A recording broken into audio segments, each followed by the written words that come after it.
స్త్రీశక్తి పథకం మహిళల ప్రగతి రథచక్రంగా మారనుందని గుంటూరు తూర్పు ఎమ్మెల్యే నసీర్ అన్నారు.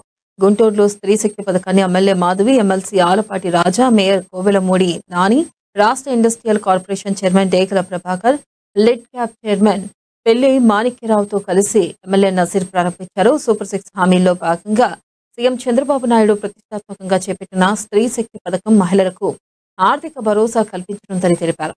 సీఎం చంద్రబాబు మహిళల కోసం ఇప్పటికే అనేక గొప్ప పథకాలు ప్రారంభించారని వారు వివరించారు.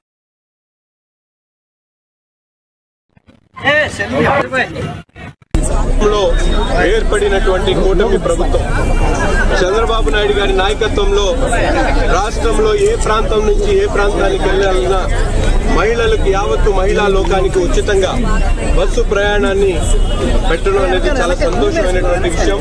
ఇదొక మహిళల్లో ఆత్మస్థైర్యాన్ని నింపేటువంటి కార్యక్రమంగా మీ అందరం కూడా భావిస్తా ఉన్నాం.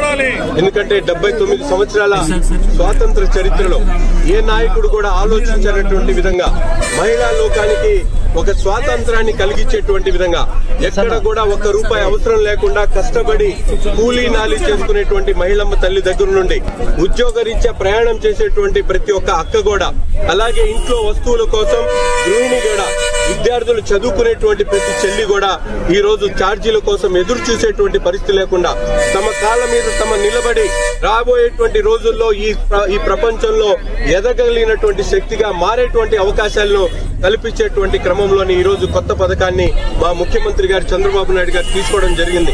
దీనివల్ల దాదాపు 1300 కోట్ల రూపాయల బడ్జెట్ అవసరమైనప్పుడు కూడా ఎక్కడ కూడా వెనకడుగు వేయకుండా దాదాపు గుంటూరు జిల్లాలోనే ఇప్పటికే 46,000 మంది మహిళా ప్రయాణికులు ప్రయాణిస్తా ఉన్నారు. రాబోయేటువంటి రోజుల్లో ఈ కార్యక్రమం ద్వారా 70,000 పైచులకు మహిళా ప్రయాణికులు ప్రయాణించేటువంటి అవకాశాలు ఉన్నాయి.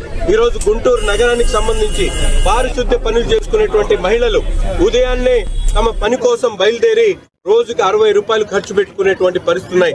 దూరంగా గోరంట్ల లాంటి ప్రాంతంలో ఉదయాన్నే తమ డ్యూటీ